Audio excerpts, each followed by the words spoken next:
Il peut être utile de réfléchir sur la métaphore du réseau, mis initialement à la base d'Internet, pour en redécouvrir le potentiel positif.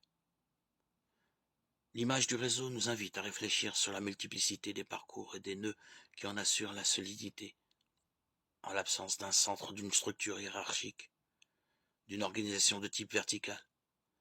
Le réseau fonctionne parce que tous en partagent la responsabilité. La métaphore du réseau rappelle une autre figure riche de signification, celle de la communauté. Une communauté est d'autant plus forte qu'elle permet la cohésion et la solidarité animée par des sentiments de confiance et poursuivant des objectifs partagés. La communauté comme réseau solidaire requiert l'écoute mutuelle et le dialogue, basé sur l'utilisation responsable du langage.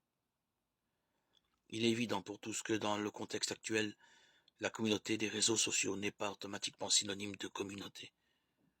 Comment retrouver par conséquent la vraie identité communautaire en ayant conscience de la responsabilité que nous avons les uns envers les autres, aussi sur le réseau en ligne? Une réponse possible peut être esquissée à partir d'une troisième métaphore, celle du corps et des membres que saint Paul utilise.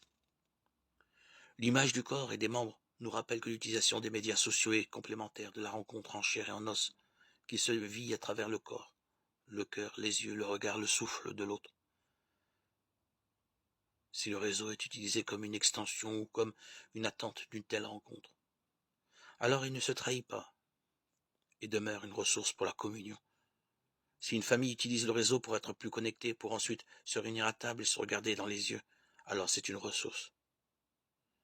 Si une communauté coordonne sa propre activité à travers le réseau, pour ensuite se rassembler, alors c'est une ressource. Ainsi, nous pouvons passer du diagnostic à la thérapie, en ouvrant le chemin au dialogue, à la rencontre, au sourire, à la caresse. Ceci est le réseau que nous voulons, un réseau qui n'est pas fait pour piéger, mais pour libérer, pour prendre soin de la communion entre des personnes libres. Les communautés, les assemblées,